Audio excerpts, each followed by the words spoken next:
Assalamualaikum warahmatullahi wabarakatuh. Pada kesempatan kali ini di pertemuan 2 kita akan bahas mengenai tipe data di Python. Ada 9 tipe data yang digunakan di Python, namun hanya beberapa yang akan kita gunakan nantinya.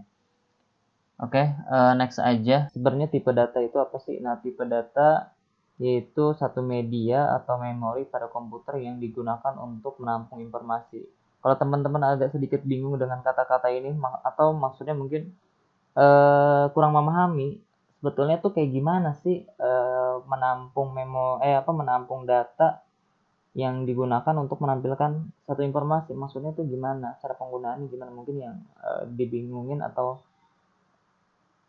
mungkin belum memiliki gambaran, nanti coba kita langsung praktekkan aja. Nah, Python sendiri mempunyai tipe data yang cukup unik mungkin jika dibandingkan dengan bahasa pemrograman yang lain. Jenis tipe data di Python, yang pertama itu ada boolean, itu menandakan true or false. Ini biasanya digunakan di dalam dua kondisi benar atau salah, 1 atau 0. Dan yang kedua ada string.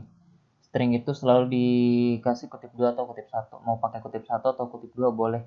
Model contoh cara penulisannya kayak gini. Kayak kemarin di video sebelumnya tulisan hore itu modelnya kayak gini. Dikutip antara kutip 2 atau kutip 1 gitu ya. Ini akan sering kita gunakan nanti boolean, string, sama integer.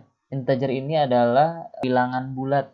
Jadi teman-teman mau melakukan perhitungan itu bisa menggunakan tipe data integer. Satu lagi untuk bilangan pecahan atau desimal itu bisa menggunakan float. Nah, biasanya yang kita gunain 4 ini, tapi lebih sering yang sering dipakai ini 3 nih. Terus ada hexadesimal, ada kompleks, ada list. Di sini kita sebelum masuk ke yang lain, kita harus kenal dulu yang namanya input dan output pada Python.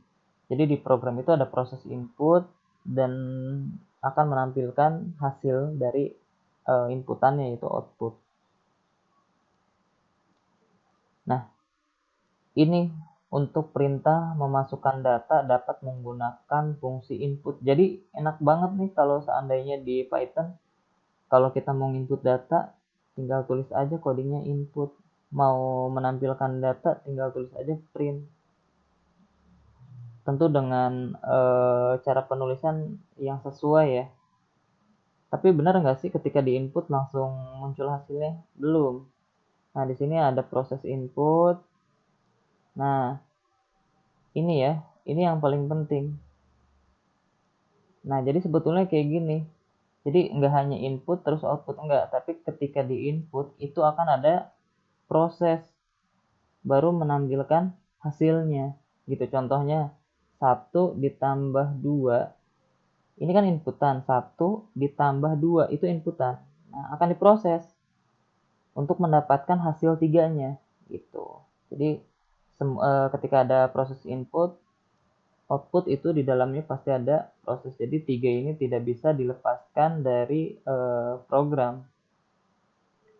Nah, pada tulisan ini kita akan belajar cara mengambil input dan menampilkan output untuk program berbasis teks. Nanti kita coba pakai string ya.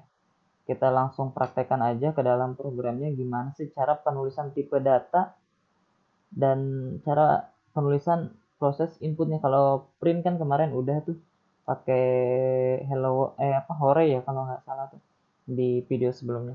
Oke, langsung kita praktekkan. Baik, kita lanjutkan. Akan kita praktekkan mengenai tipe data yang tadi dan proses input dan output. Biasa, Ctrl P. Nah, kita pilih yang Jupyter Notebook. Oke. Kita nulis codingnya di sini ya, biasa. Hashtag. Ini kalau untuk komentar di Python sendiri, kita gunainnya itu hashtag atau tanda pagar. Mau ditulis boleh, nggak ditulis juga nggak masalah karena dia tidak diproses. Input berarti di sini contohnya aja ya, nama. Nama ini nanti akan jadi variabel. Jadi nama ini adalah variabel sebetulnya. Nanti kalian ngerti lah. Sama dengan input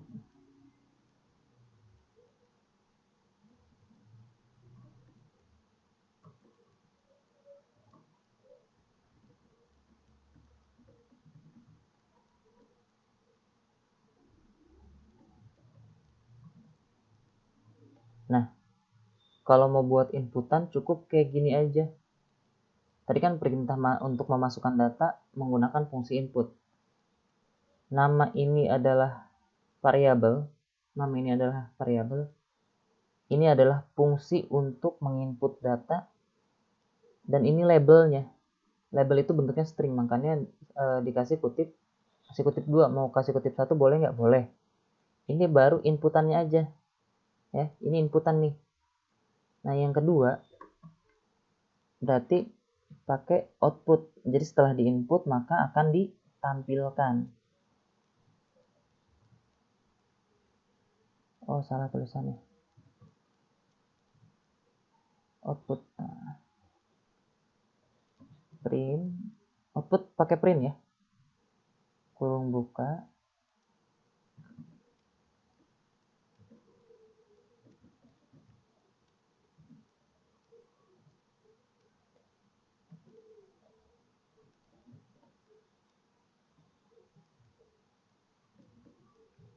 Nah, gini. Saya ulang. Nama ini adalah nama variabel. Input adalah fungsi untuk memasukkan data. Ini adalah labelnya, nanti yang akan muncul ketika kita running. Nah, lalu akan ditampilkan. Cara menampilkannya menggunakan print. Sini labelnya nih, ini label nih. Antara kutip ini label. Nama Anda adalah str. Str itu adalah string atau tipe data yang kita gunakan. Nah, nama yang ada di sini itu kita ngambil dari sini. Jadi nama variabelnya kita masukin ke sini. Supaya ketika di input, ketika kita sudah input, nah akan tampil di sini. Gitu ya. Nama ini harus sesuai. Nah, syaratnya cara penulisan variabel itu tidak boleh menggunakan spasi. Contohnya gini. Nama depan. Ini nggak boleh. Ini dihitungnya jadi 2 karakter. Boleh pakai kayak gini, underscore. Nah, atau mau kayak gini aja, mau disambungin. Gini boleh. Ya. Intinya tidak boleh ada spasi di antara di variabel tersebut. Gitu. Ini benar atau salah? Kita masih belum tahu karena belum kita running. Kita running dulu. Nah, kalian lihat masukkan nama Anda ini kan sama nih. Masukkan nama Anda. Masukinnya di sini ya. Kita coba. Fauji. Nah, kalian lihat. Nih, disuruh di enter. Tinggal enter aja. Nama Anda adalah Fauji. Nama Anda adalah Fauji. Gampang ya? Saya yakin teman-teman bisa. Ini yang pertama nih, yang string. Nah, terus akan kita lanjut ke bagian integer. Nanti kita gabungin antara integer dan string akan kita gabungkan. Gitu ya, itu buat tugas sih.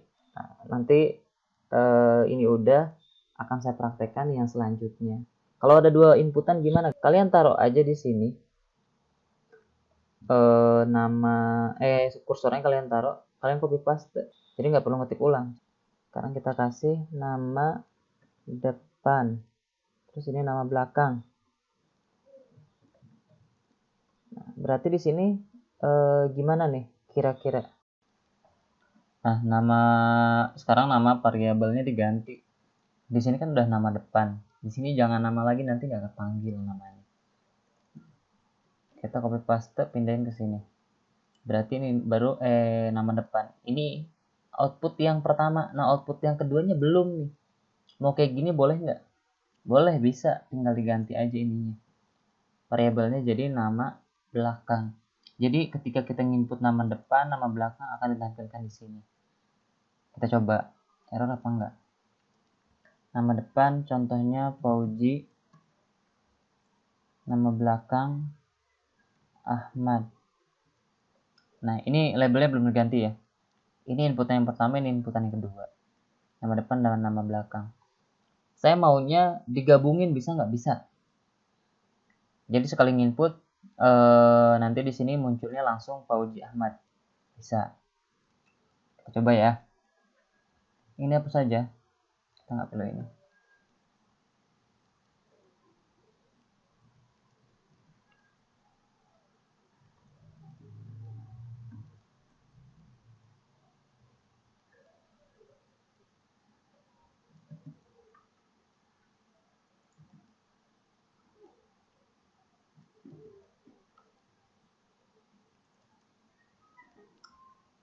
Ini nama Fauji. Nah, jadinya gini. Fauji Ahmad. Kita ganti deh ininya. Nama lengkap Anda.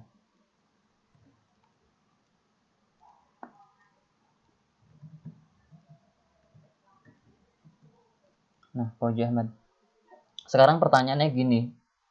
Perbedaannya tadi menggunakan string dengan tidak itu gimana? Kalau tadi kan di sininya depannya pakai str, terus kurung buka. Terus di sini kurung tutup. Kurung tutup 2 kali. Kurung tutup yang pertama untuk menutup yang ini. Untuk menutup kurung buka yang ini. Nah, kurung tutup yang ini untuk menutup yang ini. Nah, sekarang kita nggak perlu pakai str lagi. Cukup sekali ditutupnya kurung buka yang di sini sama kurung nanti ditutup di sini. Nah, cara penulisannya cukup kayak gini aja pakai tanda plus.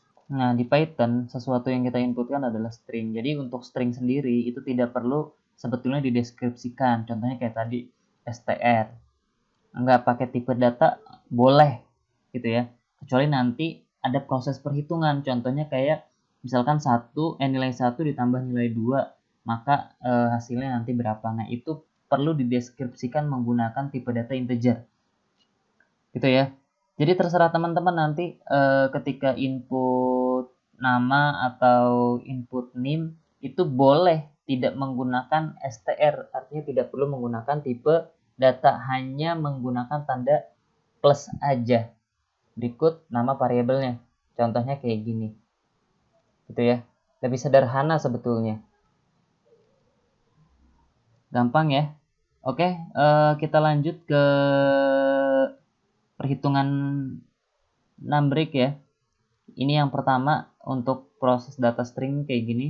Nah, yang kedua yaitu kita menggunakan tipe data integer. Contohnya A sama dengan ini tipe data.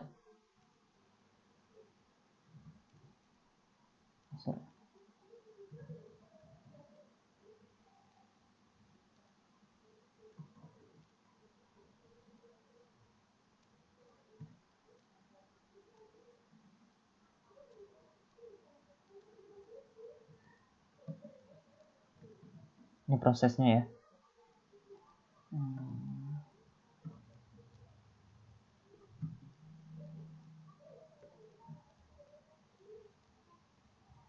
Ini label, ingat ini label, jadi bentuknya string. Hasil. Ini boleh nggak diganti? Hasil dari perhitungan. Kayak gini benar atau salah? Kita coba aja. Ini masukkan nilai 1, nilai 1-nya 10. Enter nilai 2-nya 10, biar hasilnya jadi 20. Terus dibagi 2. Di sini hasilnya 15.0. Kok 15? Karena yang dihitung pembagiannya dulu ya. Kalau mau lebih enak nih kayak gini. Nah, biar hasilnya oke. Kita masukin 10, enter 10. Nah, ini baru benar. Gitu ya. Jadi di cara penulisan perhitungannya juga harus sesuai rumusnya. Gitu ya. Saya rasa ini aja dan tidak terlalu sulit. Ini yang pertama, saya ulang lagi. Ini proses inputnya, ini outputnya. Nah, seandainya kita masukin string itu tidak perlu lagi menggunakan tipe data di sini str kayak yang tadi. Kalau mau pakai juga nggak masalah. Jadi lebih spesifik. Kalau seandainya di bagian perhitungan kayak gini, aritmatik kayak gini, itu harus selalu menggunakan tipe data karena dia kebacanya itu adalah string. Jadi ketika ada proses perhitungan dia akan error, nggak bisa apa yang mau dihitung, justru nanti malah menambah katanya. Nah, ini harus tetap pakai integer. Jadi ini tipe data. Ini tipe data ya. Kalau ini kan langsung variabel. Sorry. Kalau di sini langsung variabel input baru masukkan. Kalau di sini variabel tipe data beda ya. Beda antara string sama ini. Di sini variabel tipe data, ini fungsi inputnya. Beda tuh. Karena di sini ada proses perhitungan. Nah, ini nilai 1, nilai 2, hasil sama dengan A ditambah, tapi ini harus pakai kurung tutup ya, biar dihitung ini dulu baru dibagi dua. Nah, hasilnya print, ini labelnya, artinya ini. Nah, yang dipanggil di sini tidak perlu lagi yang A atau B kayak gini nih, nama depan, nama belakang, nggak perlu lagi, karena di sini sudah ada proses perhitungan, artinya A dan B sudah dihitung, maka yang dipanggil cukup variabel hasilnya aja, masukin ke sini, maka hasilnya segini.